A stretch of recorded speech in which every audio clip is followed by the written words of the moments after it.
do quanto o presidente Lula, por exemplo, tem sido hercúleo na condução da política externa, em relações diplomáticas, num momento que a geopolítica talvez seja uma das coisas mais latentes para a administração de um país hoje, especialmente como o Brasil. Mas o quanto isso também repercute muito pouco em termos de compreensão popular, de compreensão da vida como ela é, né?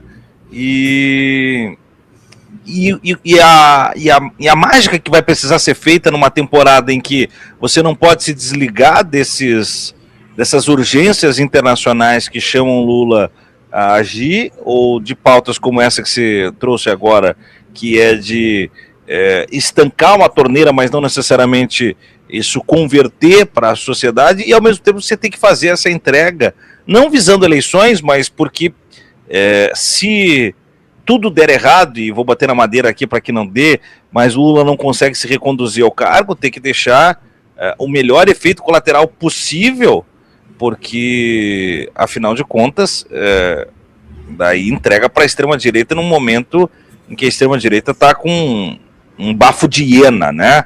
Então eu quero entender um pouco mais como conduzir essa frente estrábica em ano eleitoral.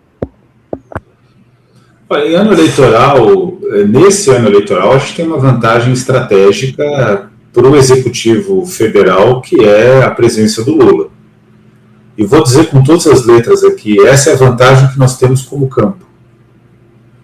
Eu quase diria para você, com muita dor, que essa é a vantagem que nós temos, mais a força dos governadores de esquerda do Nordeste, especialmente os governadores do PT. Esse basicamente é o nosso cabedal político. A eleição do Senado, por conta da retirada do jogo do Bolsonaro pela tentativa de golpe, ficou mais difícil deles executarem a estratégia do que eles pensavam anteriormente. Então não acho que eles vão passear, mas devem ter uma vitória. Eu não sei se essa vitória vai ser suficiente para afirmar uma hegemonia no Senado Federal. Se afirmar essa hegemonia, meu amigo Thiago, acabou. É muito difícil controlar as variáveis do jogo, né? Então, o que eu acho que vai ser esse jogo eleitoral? Vai ser um jogo eleitoral em que nosso campo não se preparou para para ter vitórias parlamentares, para ganhar as eleições parlamentares, especialmente Câmara dos Deputados. Vem para um enfrentamento dificílimo, que é o enfrentamento do jogo sujo das emendas parlamentares. Isso vai ter um peso muito grande dentro desse processo político, né? E as disputas que nós vamos ter que enfrentar daqui para frente são disputas que vão afunilar novamente para a eleição presidencial, em termos nacionais. Então, no nosso caso, o jogo vai ser, em primeiro lugar, eleição presidencial, em segundo lugar, eleição dos governadores, terceiro lugar, Senado, quarto lugar, Câmara dos Deputados. E para a extrema-direita, o jogo vai ser diferente. Vai ser, claro, em primeiro lugar, eleição presidencial, mas na sequência, Câmara dos Deputados, depois Senado Federal. E governadores, eles sequer vão precisar se esforçar muito, porque, infelizmente, a população brasileira, no jogo, no jogo concreto ali do dia a dia, etc., a população brasileira ela tem um voto, nesse momento, que tende ao conservadorismo. Então, a gente vai ter que suar muito a camisa, e essa camisa suada vai ter que dar muito resultado, né? Então, vamos ver o que a gente faz nesse sentido, né? O que a gente consegue construir nesse sentido. Ô Daniel, e falando em movimentos eleitorais também, indo para o teu partido, indo para o PSOL, nós tivemos nessa semana aí, a semana está só no início, mas nós já temos um movimento mais formal do anúncio de filiação solidária do Jones Manoel no PSOL para sair candidato a deputado federal por Pernambuco. Como é que você avalia essa circunstância? Ela não é, como é que eu posso dizer assim, inédita, mas é rara também a questão da filiação solidária, e o quanto ela é diferente de uma filiação normal, quais os seus efeitos práticos, e também a sua análise a respeito desse quadro em específico. Olha, bom, em primeiro lugar, eu acho que de fato importante e necessário ter uma figura como o Jones. As pessoas podem divergir, mas o Jones é um cara que se construiu, né? Ele é um ator relevante na política, no nosso campo, no campo da esquerda. O que eu não vejo de forma muito estratégica é que ele sai para o Pernambuco, eu entendo a opção, mas se ele saísse para o São Paulo, ele teria muito mais chance de ter vigor eleitoral. O Jones deve carregar, se tudo for normal, ele deve carregar o pessoal para uma cadeira ou duas cadeiras no cenário pernambucano, na Câmara dos Deputados. Isso é relevante. É curioso que, assim, as pessoas podem ter divergência e isso eu acho extremamente salutar. Eu divirjo de muitas críticas que o Jones faz ao governo Lula, mas se a nossa disputa é a gente diminuir a extrema-direita dentro da Câmara dos Deputados, eu não entendo quem critica esse movimento. Eu realmente acho que não é lógico, né? E aí, pensando em termos de lógica, ele traz uma filiação importante. A filiação solidária no PSOL, as pessoas acham que ela é uma coisa diferente, mas na prática o PSOL daria para dizer que ele é um partido de filiações solidárias, porque a língua que fala o Boulos não fala o Glauber, não fala a Sâmia, não fala a Fernanda Melchiona.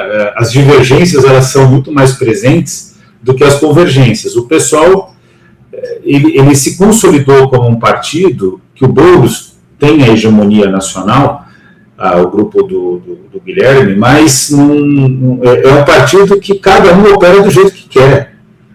Questiona, por exemplo, a bancada do PSOL para saber quantas reuniões de bancada foram feitas. Não tem reunião de bancada.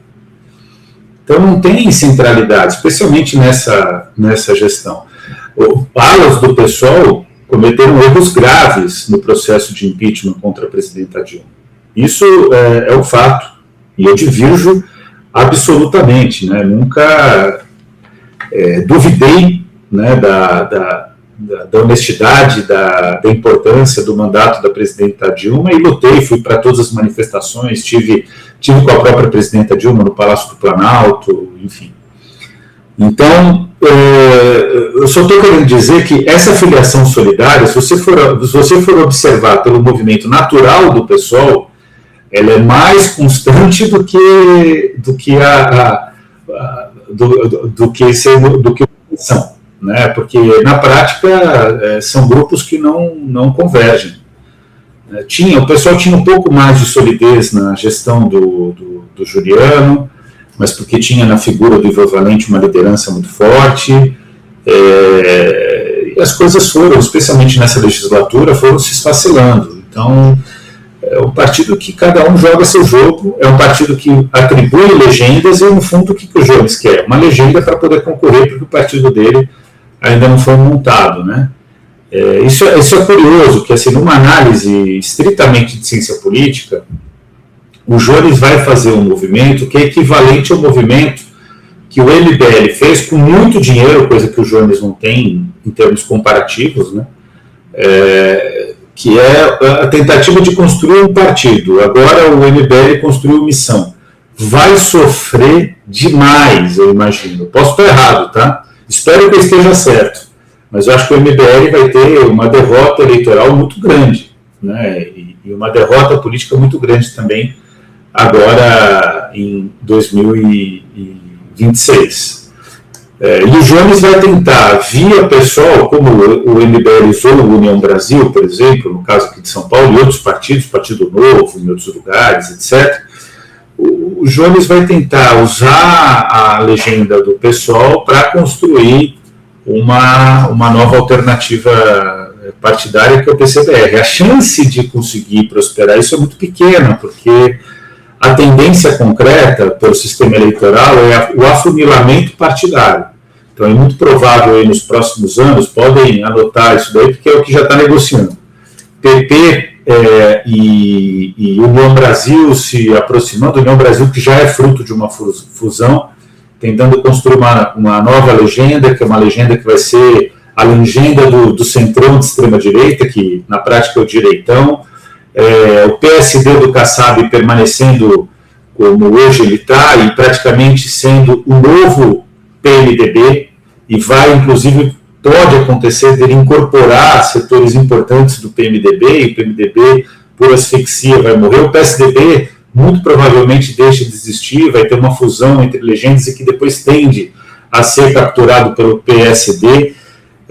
O PL vai permanecer como uma força enquanto o Bolsonaro for uma liderança carismática para um campo relevante do eleitorado. E se a gente acha que isso é um processo que vai acontecer só no centro à direita, esse também é um processo que vai acontecer à esquerda. A tendência é que nós tenhamos aí, ao longo dos próximos 10, 15 anos, a tendência nesse momento, um partido que seja o PT, que vai incorporar o PCdoB e o PSOL, se o PSOL não tiver uma força muito grande de fazer bancada, e PSB e PDT vão ter que decidir como eles vão operar. E é muito provável que eles façam uma fusão e mude o nome, porque existe uma carga que se carrega no PSB que incomoda uma parte muito grande do partido, que é a própria sigla, o significado da sigla, Partido Socialista Brasileiro. Existe assim como no passado no PCdoB tinha uma turma que queria trocar PCdoB por vermelho para tirar a ideia de comunista, também tem uma turma que quer tirar a questão de socialista. Então, o João Campos, presidente do partido. Oi? O próprio João Campos, presidente do partido, é entusiasta dessa ideia. O problema é que o João Campos é entusiasta dessa ideia, mas quem faz sobreviver são os chefes dele no partido, que é a estrutura histórica do Arraes. Mas ele assim, eu acho que agora, 2026, ele toma definitivamente o partido para ele. Então, aí a tendência é que ele se torne uma liderança que vai incorporar o PDT, inclusive pelas dificuldades que o PDT tem tido, tanto eleitorais como relacionadas aos problemas mais contemporâneos no Ministério da Previdência, e o resultado é que deve ter uma fusão. Então a gente vai ter um partido de centro-esquerda, um partido de centro-esquerda mais à esquerda, que vai ser uma grande federação, que é o próprio PT. Isso tudo pode acontecer na linha das federações, mas qualquer pessoa com mínimo de criticidade sabe que a liderança da federação do PT sempre vai ser o PT, não pode ser diferente. Né? É um partido muito maior, e sendo muito maior, ele comanda, não tem jeito. E aí, comandando a federação, na prática, a federação, o que ela determina? A existência dos partidos sob o comando de um. Basicamente é isso. Rede PSOL, por exemplo, quem comandou o tempo todo foi o PSOL. A rede quer sair, inclusive, para se aproximar do PSB e do PDT, e a Marina está até divergindo, porque ela perdeu o protagonismo na rede, então ela está querendo ficar no PT, mas na prática o jogo é esse, né? Então, o peso do sistema eleitoral e das reformas eleitorais e partidárias que nós tivemos tende a um afunilamento partidário. E a direita, diferente do que está acontecendo no campo da centro-esquerda, ela está acelerando mais rapidamente as discussões sobre fusão, que vai além da federação. Por quê? Porque a fusão tem maior capacidade de disputar o grande mecanismo de financiamento público do sistema eleitoral, que eu considero super exagerado. Eu sempre defendi o sistema eleitoral público, né, um sistema público para o financiamento eleitoral e partidário. Mas os valores que estão sendo praticados são completamente escandalosos. Né? Isso eu considero extremamente grave e tem que mudar.